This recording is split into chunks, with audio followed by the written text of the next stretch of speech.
What do you see when you see a cross?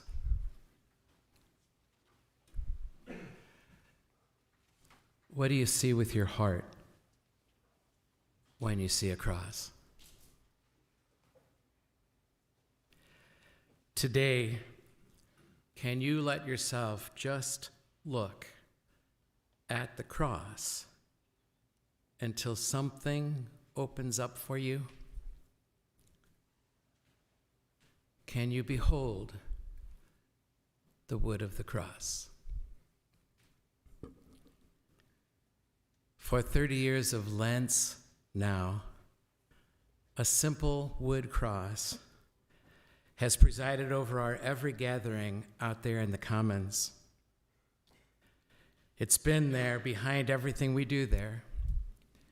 While our students are studying, late conversations into the night, good laughs, occupying the background of our lives here for these 40 days and 40 nights.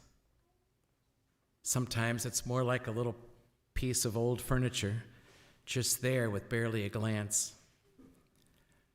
Sometimes it becomes something more. What do you let yourself see?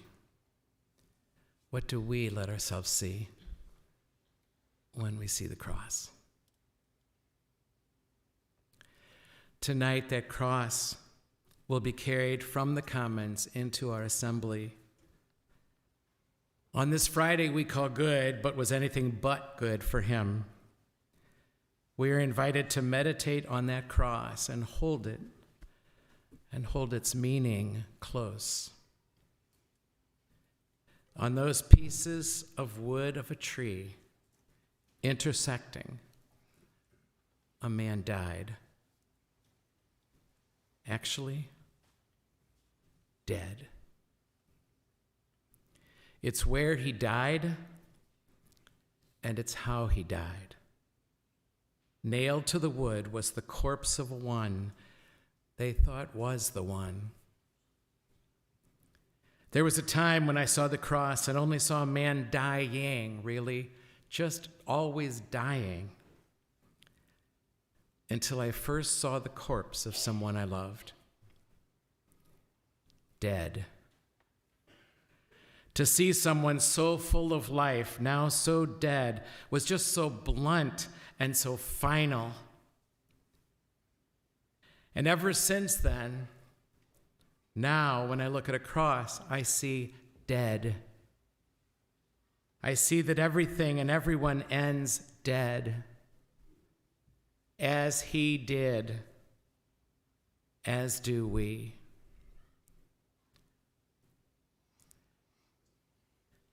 I see also how deep God reached into the human experience.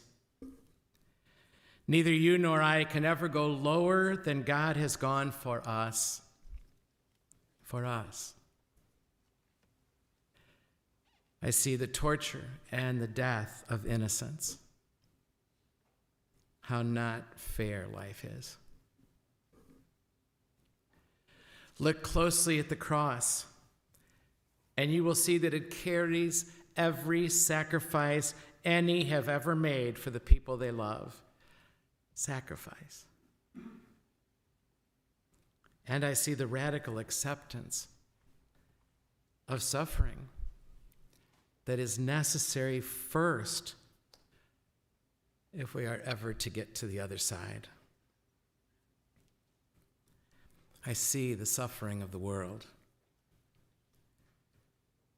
You don't know this, but part of my seeing of our wood cross that we will be carrying into this chapel tonight for veneration just after the general intercessions of our church that reach back in centuries and centuries. But you don't know this, but that cross has a special meaning for me because of who made it for us, one of the stories it holds. When I came here in 1991, we had no cross for veneration. We had a little bitty crucifix that we passed around. There was a really kind young man, maybe 25 years old or so, in one of my parishes who was something of a carpenter. I asked him if he'd be willing to make a cross for the CSC. He was a beautiful young man. I told him it had to be plain and simple. So he put those two pieces of wood together and brought it down here for us. We've used it ever since. It meant a lot to him that we did, and to me now, because that young man committed suicide because he thought he was gay. I can't see that cross without thinking of him. That cross carries for me his agony, tormented by the thought that he might be gay, and the rejection and the disappointment of his family in him, alongside the agony of Jesus of Nazareth, King of the Jews.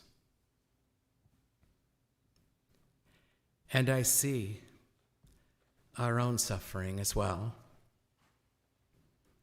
It carries our agony. I will never forget one of our students, my first years here, maybe I was here 2 or 3 years. He was a big, burly football player who made his way to the cross one Good Friday. And when he got before it, he reached out and touched it. And he started weeping. So did I, witnessing it. In reverencing this wood, we are reverencing our own particular agonies. We are reverencing our own crosses, the ones we carry, maybe for years now. The grief that is yours, the grief that is mine. This annual ritual is so solemn and so moving that I learned from it that when I'm really hurting, I need to be able to see a cross. But even more, I need to hold it in my hands or just touch the one on the wall of my room upstairs as I make my way back out into the world. I'm telling you, it helps me give consent to my pain and to my suffering on any given day. It helps me give my consent to my suffering. And it helps me say yes to yours as well.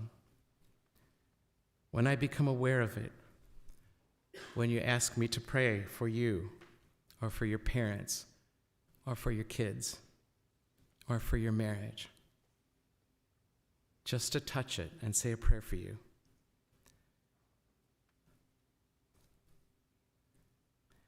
This cross that we venerate tonight is made holy by the touch of over 3,000 people now.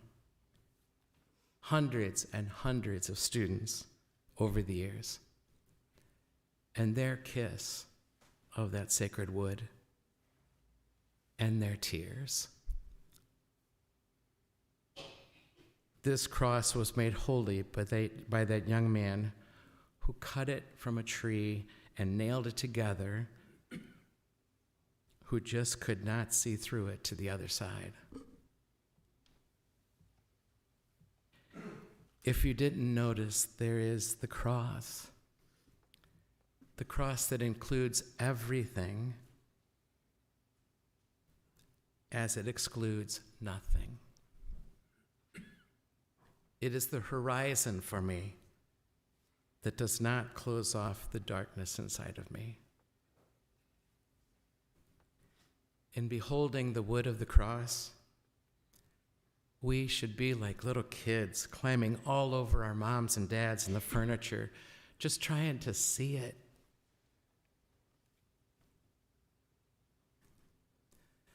I think of my friend St. Francis of Assisi. He was passionate about the cross.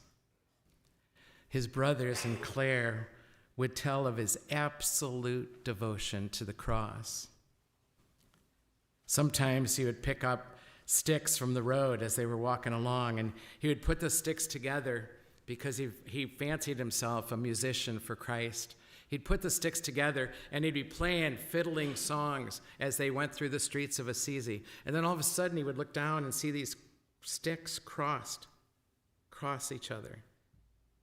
And he would just start weeping for the love that he felt when he saw that cross out of these two sticks. So intense was his contemplation of the cross that it bored into his own skin, his hands and side and feet, the wounds of his Christ. My friends, tonight, as it makes its way in here after these intercessions, gaze at it until you want to pray it. After your turn to make your way towards it, at the end of this service this evening, linger if you can, before your turn or after it, and just behold. It's a remarkable sight. Just behold others beholding the cross. As you gaze through the darkness of this night, what do you see with your eyes? What do you see with your heart?